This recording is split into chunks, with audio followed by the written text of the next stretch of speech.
So I have good news and I have bad news. The good news is that SMMA still remains one of the best business models for 2026. The bad news is the way that you have been doing it, or the way you've been anticipating you're going to be doing it, is probably completely wrong. But then again, I guess that's why you're here. And you've come to the right place. I ran an agency for 6 years, and on top of that, I've helped countless of thousands of other people do the same. So with that being said, let's get into the most impactful presentation you could watch on how to run an SMMA in 2026. And I really do mean it. Starting an agency is one of the best beginner-friendly business models out there. And the reason for that is quite simple. No other business model can trump all of the benefits of running an agency. No massive upfront costs, little to no risk, high profit margins, and no need to be a dancing monkey online and be this crazy content creator and be some TikTok influencer or something like that. All right. It's very simple. You just help businesses get more customers, and that is it. And here is an additional benefit of the agency model that barely anyone talks about. The agency model is the one where you learn the most, especially when you're first starting out. In fact, pretty much every single one of my super successful friends in their 20s and 30s that have a multi-nine-figure, even $1 billion plus net worth, if you track all of their roots, they all started with an agency or some sort of service-based business, myself included. As I said, this is how I kickstarted my career. Now, it's interesting because for years, the agency playbook has been the same. Find local businesses, offer them marketing services, and collect monthly retainers. But here is the thing about business. Business is like a sailing ship. When the winds change and the market shifts, you can't just keep sailing the same direction, hoping to reach your destination. You need to adjust your sails. You need to read the currents. Sometimes you might even need to chart a completely new course. And right now I'm seeing a massive shift in the agency space that no one is talking about. A new way to run your SMMA in 2026. Let me explain. There are thousands, and in fact, I actually should have wrote millions, and I mean that. There are millions of creators with 20, 50, and even 100,000 followers who are sitting on a gold mine but don't even know it. Of course, it's a little tricky to analyze the data across multiple platforms, but the latest data shows that there's tens of millions of these micro creators. In fact, some numbers even estimate over 150 million of these micro creators that have anywhere from 20 to 50,000 followers on any given social platform. And the reason this is so powerful is because they have an audience who knows, likes, and trusts them. People who watch every story, comment on every single post, and genuinely want to learn from them. But these same creators,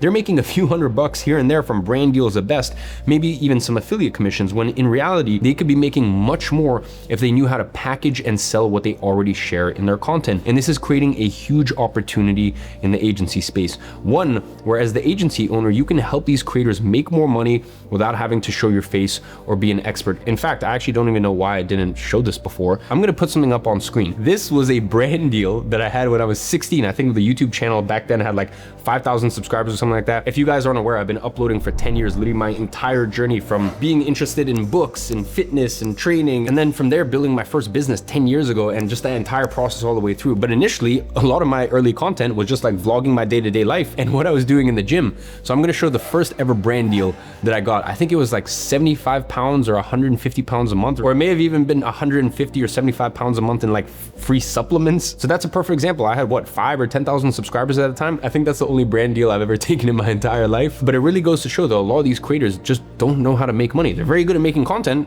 but they don't know how to do anything else. So these creators could be making so much more money if they knew how to package and sell what they already share in their content. And this is creating a huge opportunity in the agency space. One, where as the agency owner, you can help these creators make more money without having to show your face or be an expert. And you can do this by leveraging their expertise and focusing on connecting the dots behind the scenes for them. It's what's known as shadow operating, and I've been seeing this everywhere I look. Literally just a few weeks ago, I came back from New York. I was there to visit our 5th floor extension for our office at WAP. And when I was there, I was meeting dozens of creators every single day that were coming in and out of the office, visiting, who were making hundreds of thousands, even millions and millions of dollars a year on WAP from their audiences. But here is what blew my mind, and here's the really interesting thing. I got to meet a lot of their business partners, aka the shadow operators, that they brought along with them. In fact, some of them couldn't even make it, so I only got to meet the person who handles everything behind the scenes. And this made something abundantly clear to me.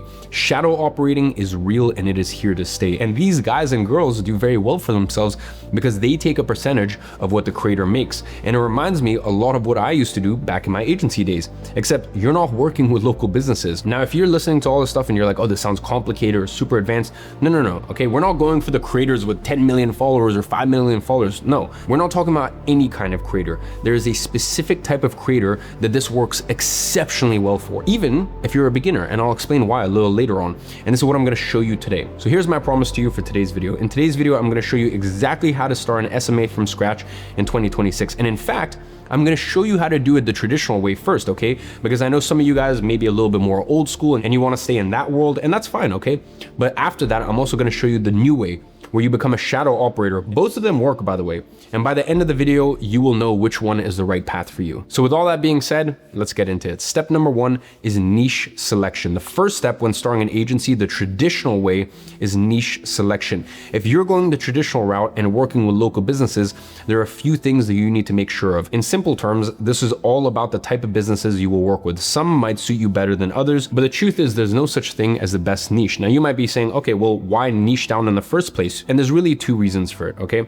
First is specialization and next is scalability. Think about it like this. Let's say you had to get brain surgery. Who would you trust more, a brain surgeon or a general practitioner? And on top of that, which of those two doctors can charge more money for their service? The answer to both questions seems very obvious, right? The specialist normally wins because you trust them to get the job done to a very high level. And the second parameter is actually scalability. When you're first starting out, the goal is very simple. You're looking to make your first $10,000, which you can do from just a few clients. But that doesn't mean that you should think short term, okay? The aim is to position your agency so that as you grow, you can take on more clients and scale your agency so that way you can get it to 10K, 30K, 50K, even 100K a month onwards. And when you start an SMMA the traditional way with local businesses, niching down helps you with this because it decreases complexity. When you work with the same kind of business over and over again, things become easier. The same ads, the same scripts, the same delivery process over and over. Let me actually break this down even further, okay? When you have one niche, here is how this affects the other steps that we're gonna cover today.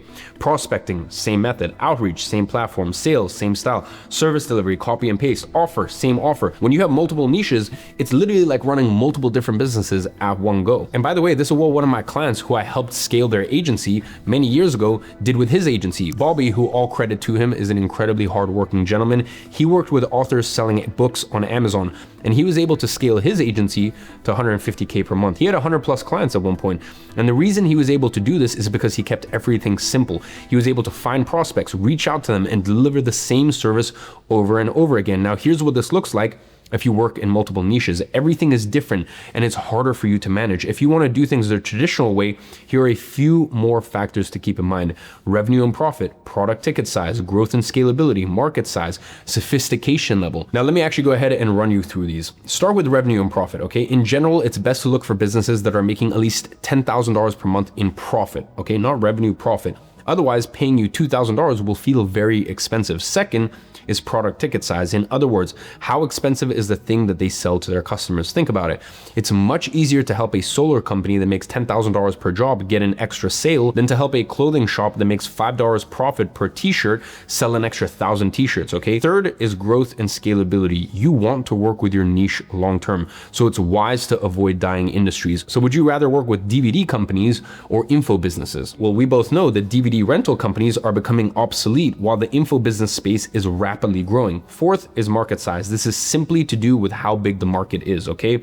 Wouldn't you agree it's much easier to make more money when there are simply more businesses you can work with? The bottom line is this: there needs to be enough businesses in your niche. For example, home renovations is a big niche. There are millions of businesses in that niche that you can target. Italian wedding dress designers, not so many, maybe 50 in your entire country if you're lucky. Which of these do you think is going to be easier for you, okay? And the last factor is sophistication level. As a beginner, the general rule of thumb is try to avoid sophisticated markets where business owners already know the service too well. For example, if you're a beginner and you're speaking to e-commerce business owners, that's going to be a very difficult niche because they likely already run their own ads. It's not like you're selling a new opportunity to them. It's something they already do. The thing is, if you offer a service at a 4 out of 10 and they're not already doing that, well, then a 4 out of 10 is still better than nothing. But if they're already doing a 6 out of 10, then you need to get them to an 8 out of 10 for it to make sense for them. Do you understand what I'm saying here? That's why you always need to understand sophistication level. So this is a very important concept, okay? Pick unsophisticated businesses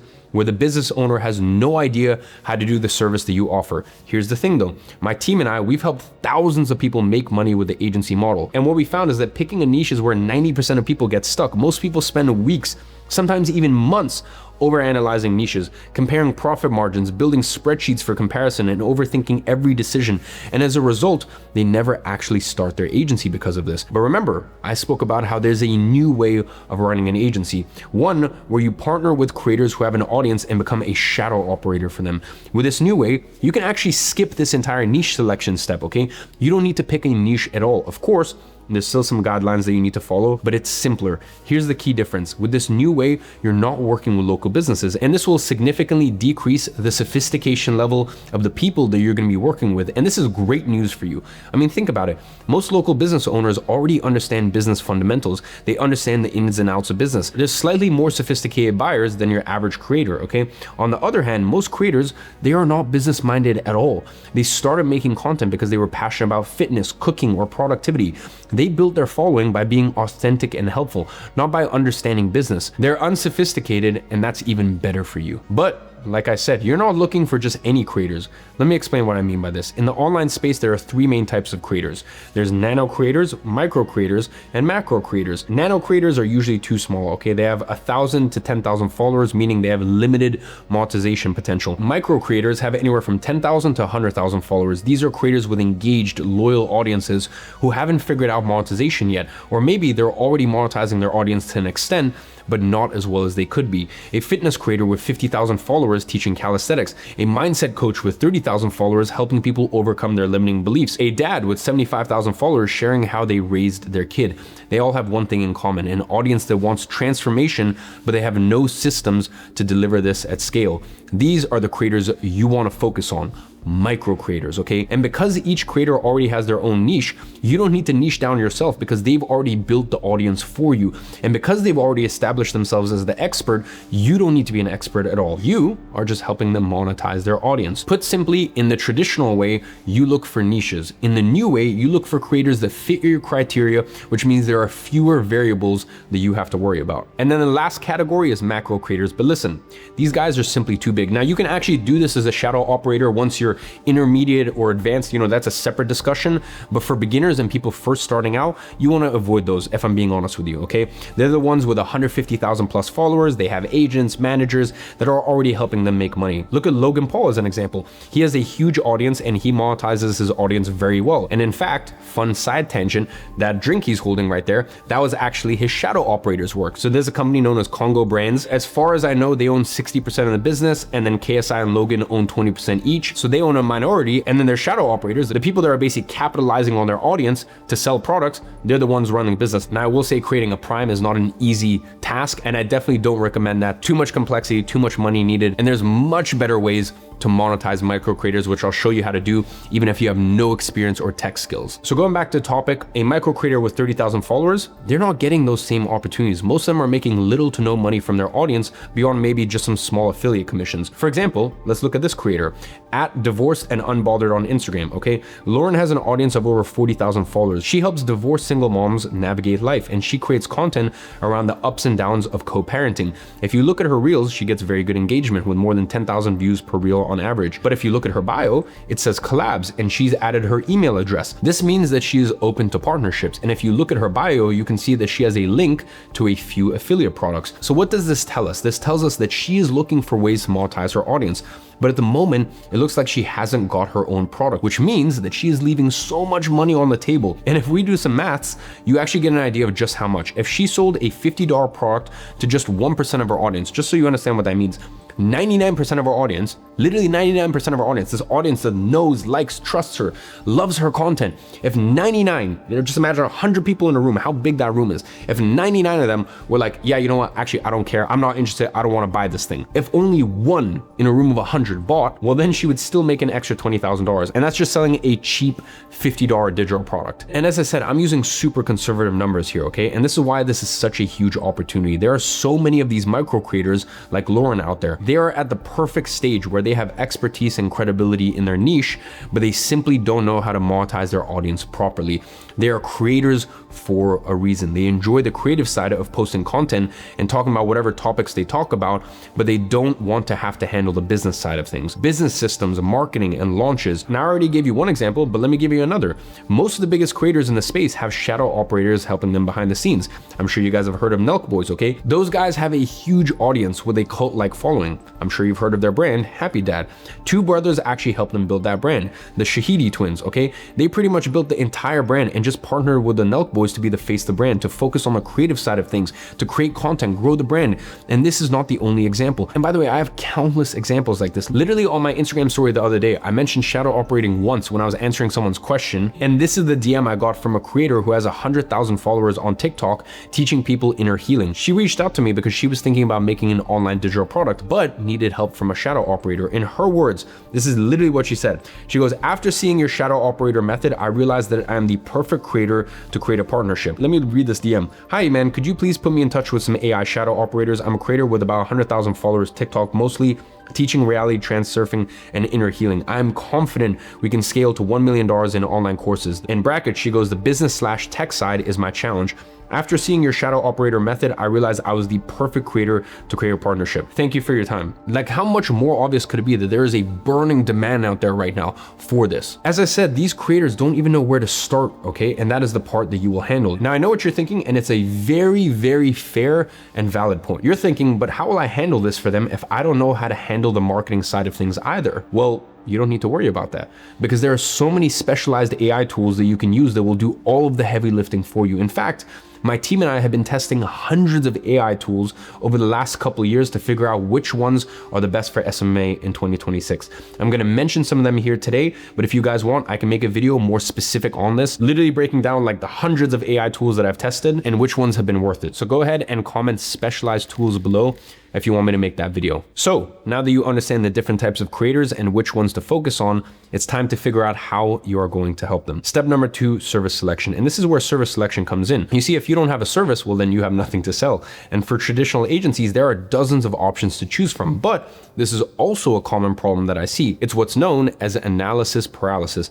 Because there are so many services you can choose from, you end up over-analyzing everything. It's like going to a restaurant and having 100+ different options on the menu. So let me give you a quick framework to help you pick your service. But first, let's look at the 2 different types of services that there are. There's convenience offers and ROI offers, okay? So return on investment services are usually easier to sell because it's very clear that the initial investment will have a clear monetary gain in the future. An example of an ROI service is lead generation. Convenience services are also very valuable though. Time is money as we know it. So if you can save a business time and resources by doing a service that they don't have time for, well then they will be willing to pay a certain amount of money for that. An example of a convenience service is video editing. Here are a bunch of examples of ROI and convenience services that you can provide as an agency. For convenience, we have social media management, videography, video editing, reputation management, web design. For ROI, we have paid traffic, email marketing, copywriting, SEO, lead generation. Now, do you remember how I said it can be easy to get stuck in analysis paralysis?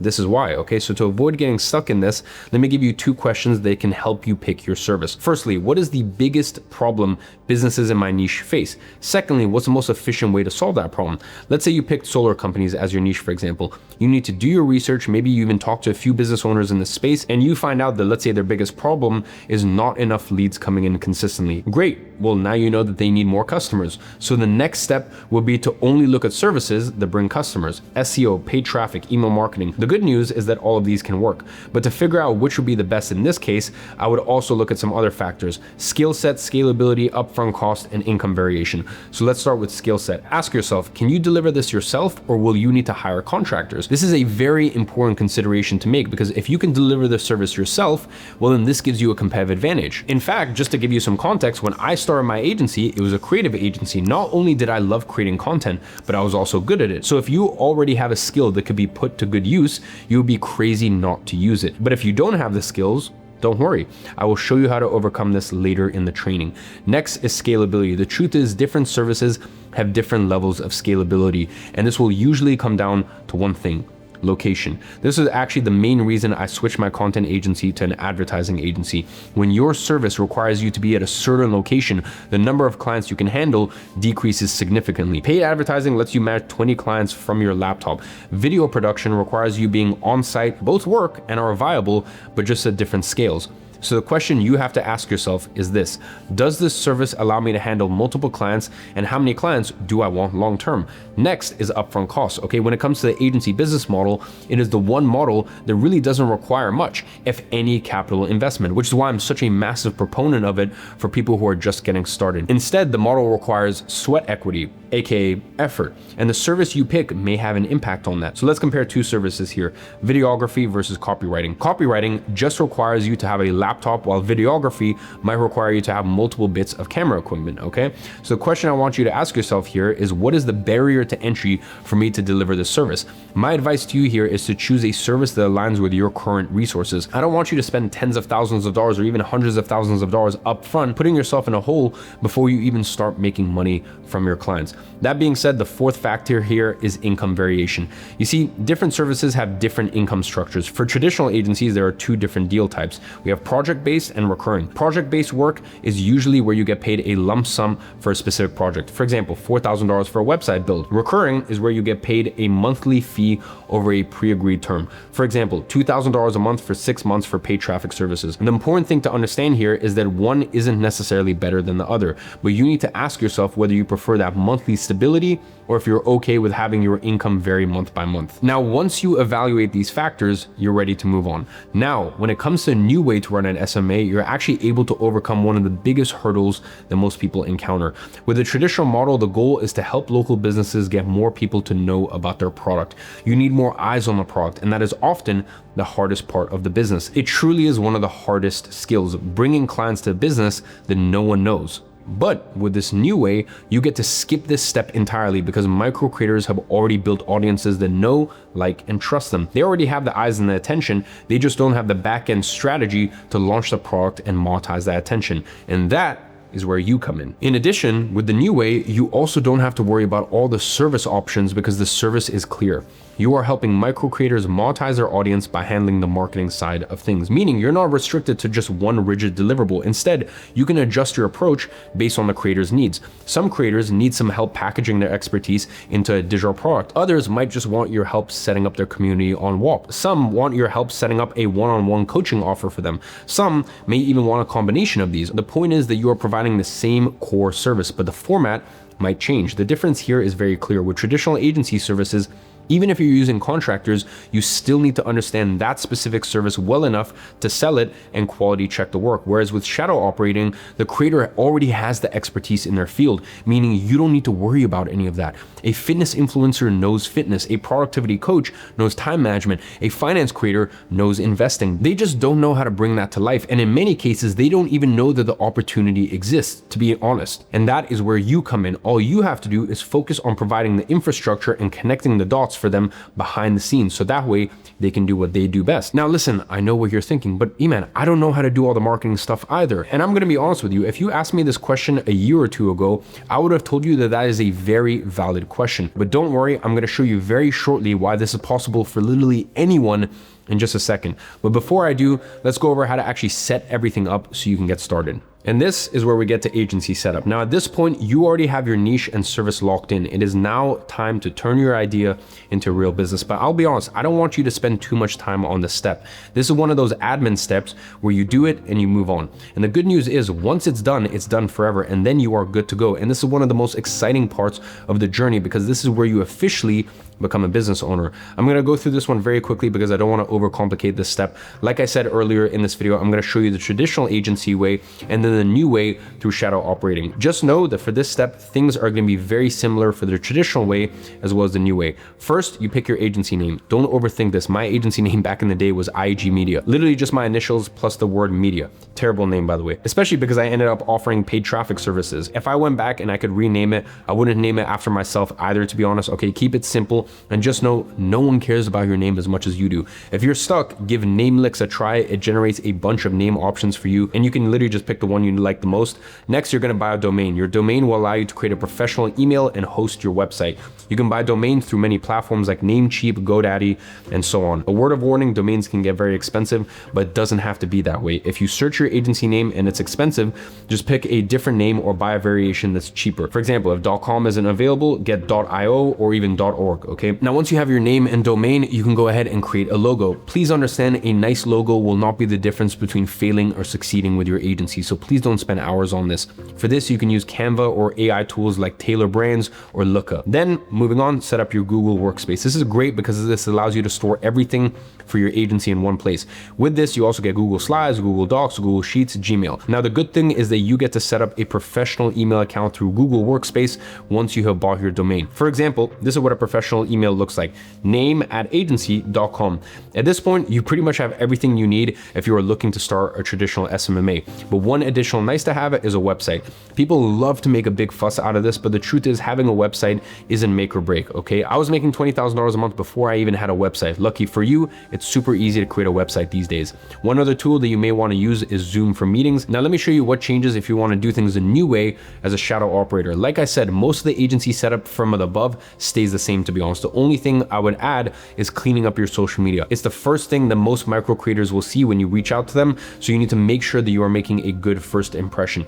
Clean profile picture, clean bio, you can add your agency name, but keep it short, clean posts, and that's it, okay? Now, please understand, this doesn't mean that you need to add professional pictures, and you sure as hell don't need to be posting in front of a Lamborghini in Dubai. You just need to look the part, someone who has their life together. 9 posts minimum, so that way you have a full grid. A professional profile photo and a clear bio that clarifies what you do. Something like helping micro creators make disgusting amounts of money. Look, I know the setup can be tedious, but once it's done, it's out the way. Like I said, you don't have to spend days on this step, because the truth is your agency setup doesn't make money. Prospecting and outreach do. And that's exactly what we're going to get onto next, but only after we touch on offer creation first. You see, by now, you are nearly ready to start making money. You know who to target, you know what service you're going to offer, and you have the agency set up. But what you don't know yet is how to package what you offer in a way that's attractive to your prospects, and you don't know what to charge. So that is exactly what we're going to cover in this step, offer creation. First, let me start off by showing you the traditional SMMA way. An offer is the following: niche plus service plus pricing model, and you take those three together,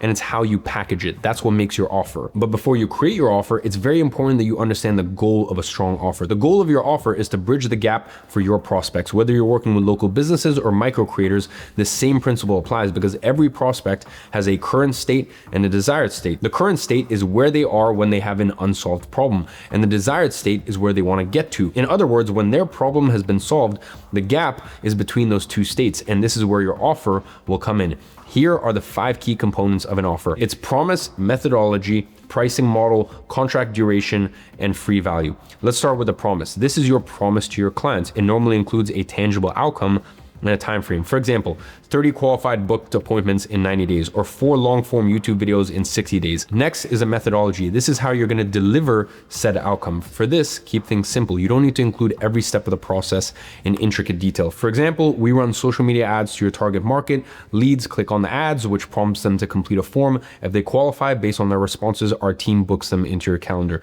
Then we move on to the pricing model. For a traditional agency, there are a few options here, including monthly retainer, which means a set amount per month. It's a pay-per project, which is a one-time fee. Pay per lead, which is a set amount per lead, or a percentage of ROAS, which means a set percentage of return on ad spend. So what the ads brought as a return. And in fact, you can even go a step further and even charge a setup fee, which is an upfront fee on top of these models, except for the pay per project model. Now, when it comes to setting the price of your offer, this will largely depend on the value that you bring. As a rule of thumb, the more money you make for your clients, the more money that you can charge. So do some research on what other agencies are charging. I would also recommend that you start charging a price that you are comfortable with, and you can always test prices over time to see how the market reacts. Here is how to test this. If every prospect jumps to the opportunity with no pushback, well, then you want to increase the price. Whereas on the flip side, if every prospect thinks the price is too high, decrease and test the response. Use market feedback as a way to gauge your prices. Next is contract duration. If you're running a service that charges recurringly every month, you need to set how long the contract runs for. This doesn't mean that the client leaves at the end of the month, by the way, okay?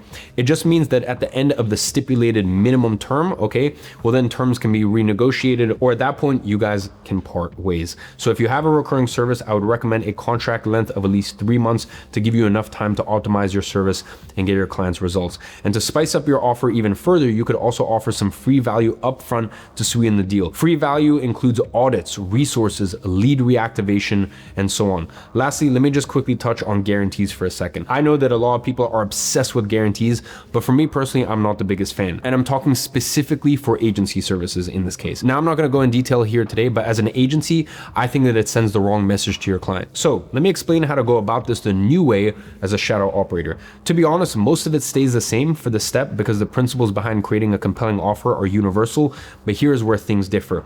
With a traditional agency, people get caught up in thinking, oh, am I charging too much or am I charging too little? With this new way, you don't need to worry about any of that because as a shadow operator, you're not selling anything, okay? I will explain this further in step 7, but for now, just know this. As a shadow operator, you get paid a percentage of how much money that you make them. The more you make them, the more money that you will make.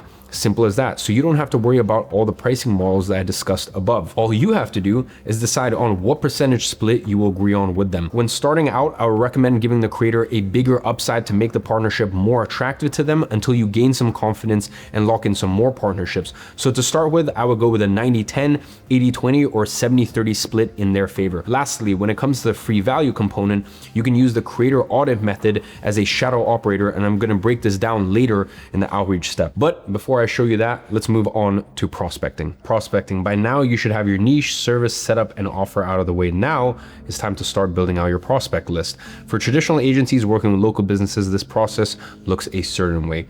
You start using manual prospecting, where you physically search for these businesses online through Google Maps, online directories, and social media. Or you can also use prospecting softwares that pull lists based on criteria like niche, business size, and location, tools like Apollo, LeadSwift, and LeadsGorilla.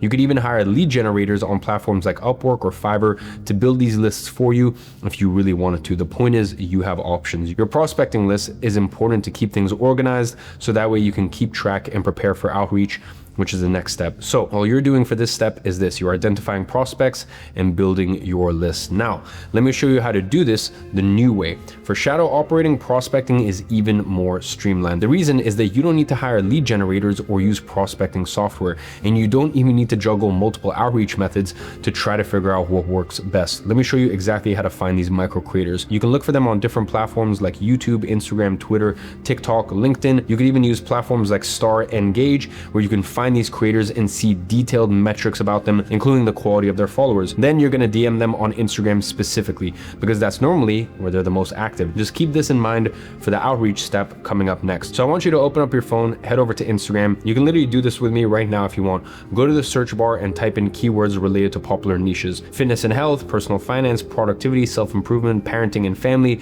relationships and dating, career and business, and even mental health. Remember, we don't need to niche down for shadow operating because we've already specified that we're only looking for micro creators. Then you're going to find accounts within the criteria that we discussed earlier. Make sure that they are within that 20,000 to 100,000 follower range. Take some notes about what kind of content they make, who their audience is, and from there, what's the average number of views that they get on their Instagram reels. Look at how often they post. Look at how many likes and comments that they get on their posts. All of this will help you gauge how engaged their audience is. You can even cross-check these creators using a tool called Social Blade. This is a bit more advanced, but what you want to look for is an engagement rate of at least 2.5 to 3%. Once you find creators that meet your criteria, click on the suggested accounts button, and the Instagram algorithm will show you similar accounts with similar numbers as well as stats. And remember that you can repeat this process over and over again. This way, you never run out of micro creators that you can reach out to because you can keep repeating this process again and again. From there, I want you to start building a list of these micro creators. I'm going to go ahead and leave my prospecting tracker down below, and this is entirely free for you, so that way you can start building your list. And for now, I want to challenge you to build a list of the first 100 potential micro creators that you're going to go ahead and reach out to. And this brings us on to step 6, which is outreach. Once you've started building your list, it's time to start outreach. Outreach is the process of working through your list of prospects and contacting them with a goal of booking calls. The key thing to know about outreach is you are not selling your service at this stage. You are just giving enough information to spark curiosity and enough interest to get the prospect on a call. And this is the same for shadow operating. But before I talk about that, let me show you the traditional way of doing it first. For traditional outreach, there are a few key methods that you can use, and this will largely depend on what type of business that you're reaching out to. Depending on the business that you're reaching out to, you can do cold calls, cold emails, emails, or even cold DMs. And in some cases, it might even make sense to combine a few of these methods. For example, if you're targeting home renovation businesses that are on the move all day, well then cold calls are probably going to be your best bet. If you're targeting SaaS companies that live in their inbox, well then cold email might be the way to go. But here's what I want you to know. Outreach is a numbers game, and there will be prospects who ghost you. It happens to everyone. The sooner you accept that, the better. Your goal is simply to maximize your chances of getting replies, and the more outreach you do, the better. This is the traditional way. But before I show you how outreach works if you do it the new way, let me also give you my BAM and reach strategy to keep you on track with your outreach goals. This is the BAM and reach strategy. BAM stands for bare ass minimum. This is the number of outreach messages you will do every single day, no matter what. And you cannot go below that number under any circumstances. That is your promise to yourself. And then there's your reach. This is the daily number of messages you will strive to send every day. And this is really just the best case scenario. The bottom line is this: make outreach a part of your routine. Make it a non-negotiable. I attribute a lot of my agency success back in the day to consistency with this strategy. Now, let me show you how to do this for those who want to do it the new way. But bear in mind, the BAM and reach strategy still applies here. Now, remember when I mentioned that when you reach out to micro creators, your focus will be mostly on Instagram DMs. That's why as a shadow operator, this outreach step is even more straightforward, because you don't even need to worry about all the different outreach methods out there. You can skip all of that testing and you can just focus on Instagram DMs. Here is the thing about outreaching to micro creators as a shadow operator. Firstly, the same rule still applies. You are not selling the service, you are selling the meeting. The main goal is to get them on a call, just like the traditional way. But here's the key difference. With shadow operating, you don't even need to sell anything at all, because all you're doing is presenting an opportunity, giving these creators a way to make more money. So there's no pressure. With shadow operating, you're not asking them to pay you anything upfront. The way it works is you get paid a percentage of the sales that they make after you set everything up for them and they launch the product to their audience, meaning there's literally no risk for them. But let me not get ahead of myself here, because we will go over this in the next step. Look, let me make things very easy for you by giving you some advice on how to structure your outreach messages. Keep your messages short and sweet. Don't talk about how amazing you are. Make it about the creator and make it very clear what's in it for them.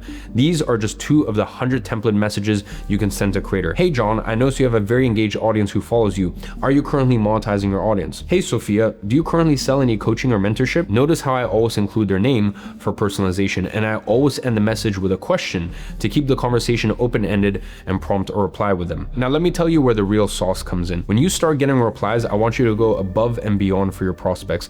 If they've shown some interest, you need to focus on them. Remember the free value component of an offer I mentioned earlier? Where here is where you can create what I call a creator audit. Okay, this is a document that outlines everything about the creator, who they are, what they stand for, who their audience is, what their pain points are, and so on. You could even film a short 2-minute Loom video running them through the audit. From what I've seen, this works very well because you are leading with value. And remember what I said earlier, this increases the chances of positive replies. Remember, the goal of outreach is to get them on a call to see if you can help them. But I know what you're thinking, well, how do I even go about creating this audit myself? You don't have to. Nowadays, there are specialized AI tools that can do all of this for you in just minutes, which is why I am so bullish on this new way to run an SMMA in 2026, because all this stuff wasn't possible a few years ago. But with the advent of AI, you can literally connect all the dots for your clients without needing to be an expert or without having to hire a contractor. So that is it. So that's everything you need to know for prospecting and outreach. So let's go ahead and move on to step 7, sales. Step 7 is traditionally called sales, but the reason I put quotation marks around it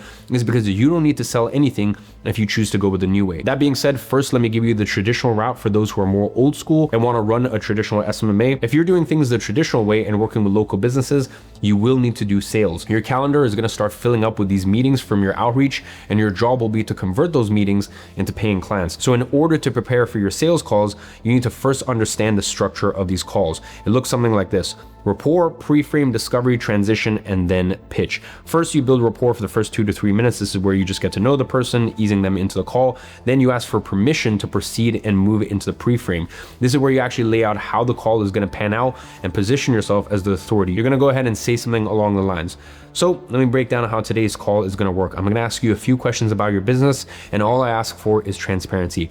Understanding the full picture is the only way I'm going to know whether we can help you or not. And if I believe we can help you, I'll I'll make you an offer. Does that sound good, or does that sound fair? Is another way that you can phrase it. Then you move on to discovery, which is the most important part of the call. And the reason for this is simple. Remember, you need to understand their current state, their future state, the gap between the two, and the opportunity cost of not solving the problem, as well as any doubts that they have. Remember, we spoke about these earlier. Let me break this down for you. Here, you're going to ask questions like, how many clients do you get on average per month? How much profit do you want to be making in 6 months? Where would you be today if you had a solution 6 months ago? And why have you never tried a solution like ours before? You're essentially making them realize that they have a big problem that needs fixing, and the solution is sitting right in front of them.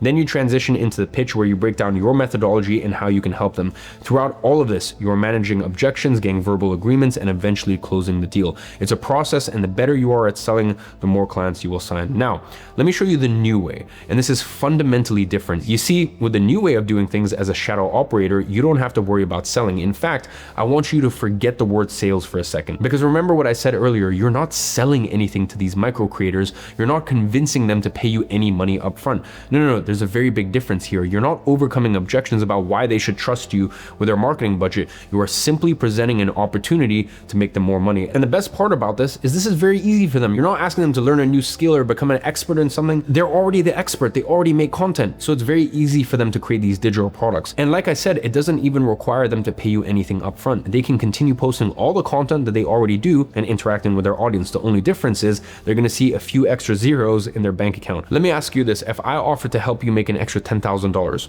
would you decline? Of course not. And that's essentially what you are doing. The first call is similar to the traditional agency way. This is where you're going to be asking them questions and gathering information. No pressure at all on them. You just want to be a sponge and soak in all the information. These are some questions that you can ask them. What are your goals for the next 6 to 12 months? How much would they like to be making from their audience? What's holding them back from monetizing right now? Then learn about their audience. What's the biggest problem that their audience is facing? What questions does their audience ask frequently? What transformation does their audience want to experience? What have they tried to sell before, if anything? And finally, understand their vision. How do they want to help their audience beyond just free content? Are they interested in coaching, creating a course, building a community? The goal of this call is to gather as much information as possible, so that way you can create a customized plan for them. But here is the key. You are not pitching anything on this call. You are just learning. At the end, you can even tell them, this has been really helpful. I can definitely see some opportunities where I can help you monetize your audience. Let me put together a plan for you, and we can jump on another call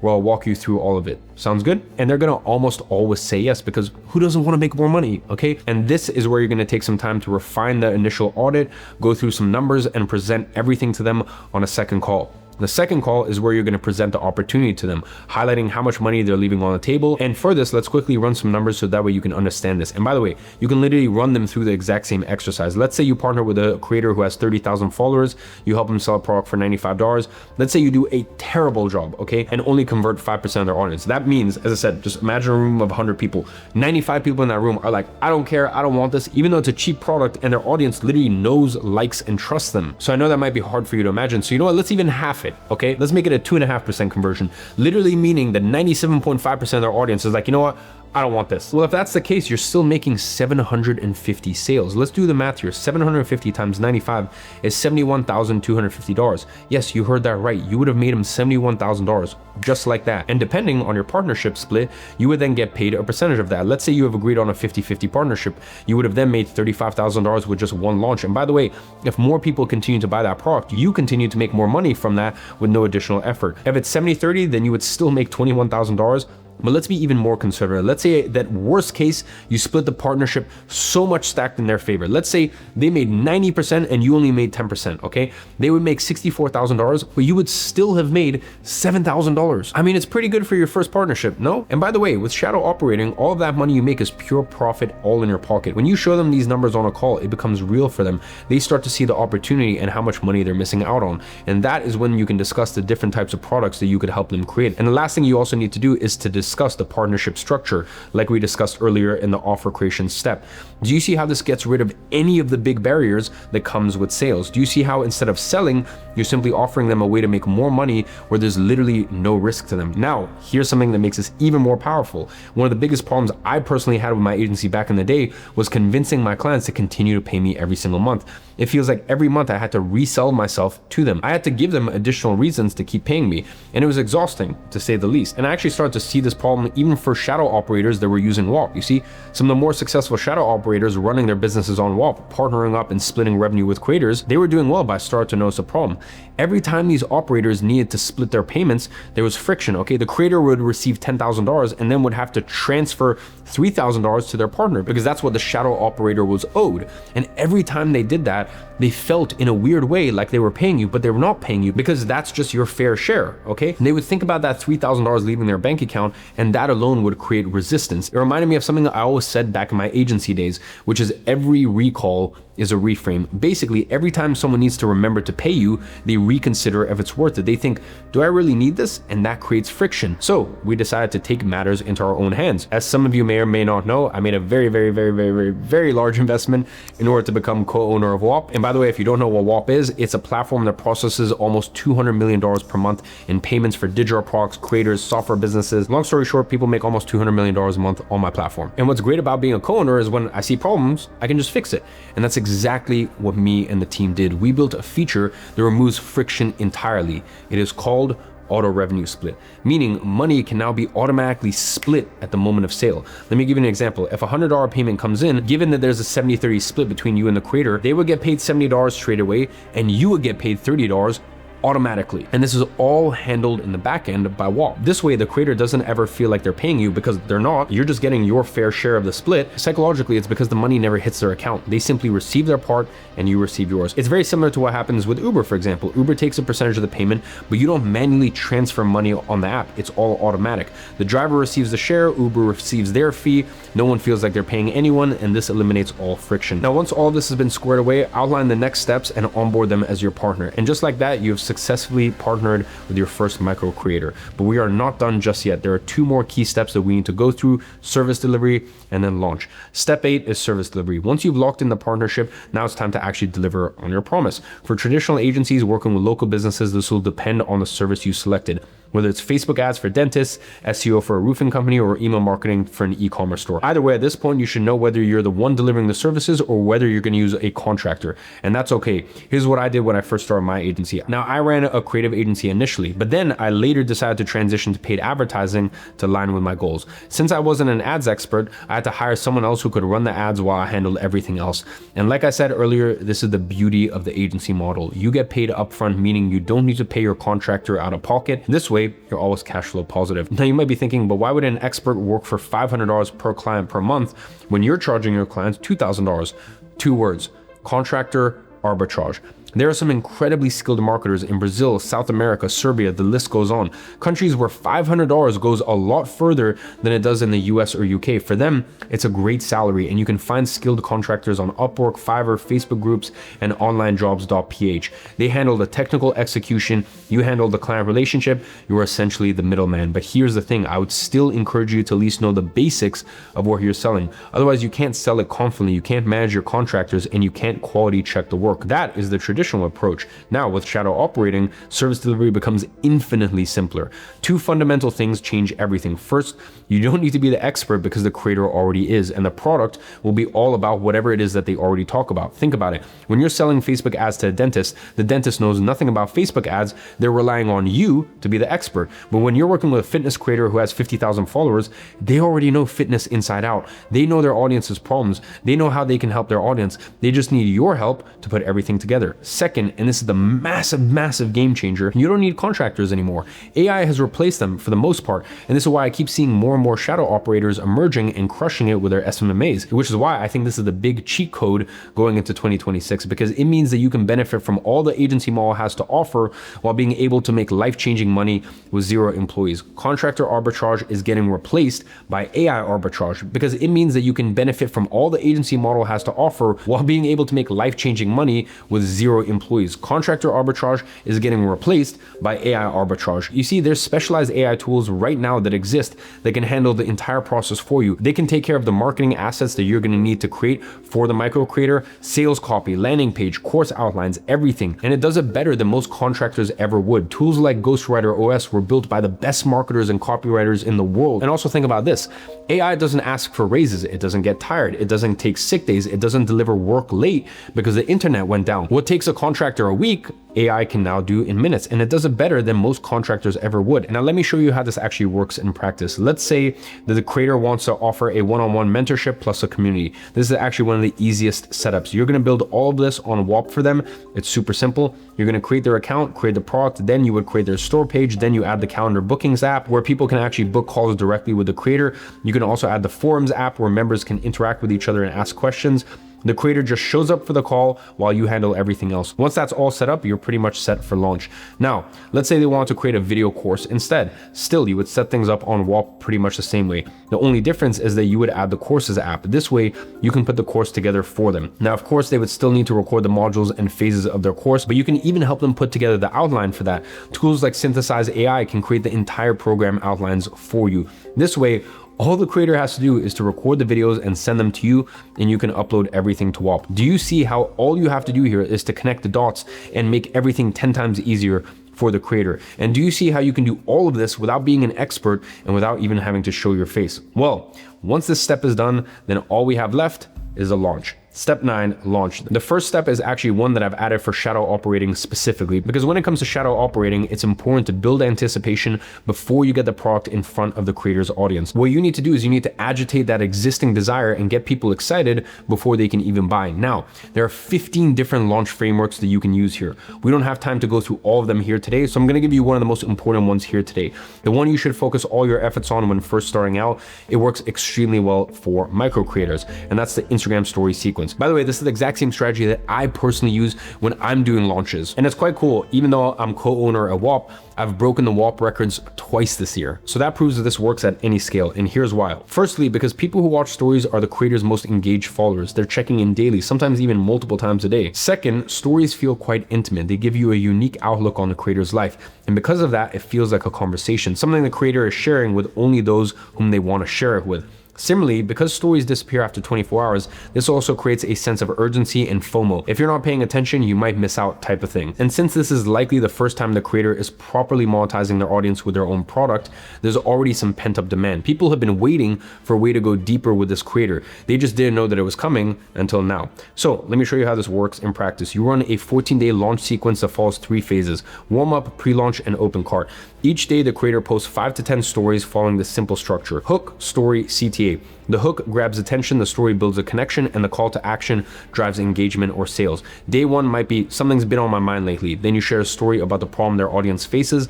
Then you ask, can you relate to this? Day 7 might be, after a week of sharing this all with you, then you reveal what you've been building. Then you say, doors open tomorrow at 10 a.m. Day 14 might be, last chance, cart closes in 2 hours. Then you share final testimonials and you say link in bio before it's gone. Well, I know what you're thinking. Well, I'm not a copywriter. How am I supposed to write 14 days of story sequences? 2 things.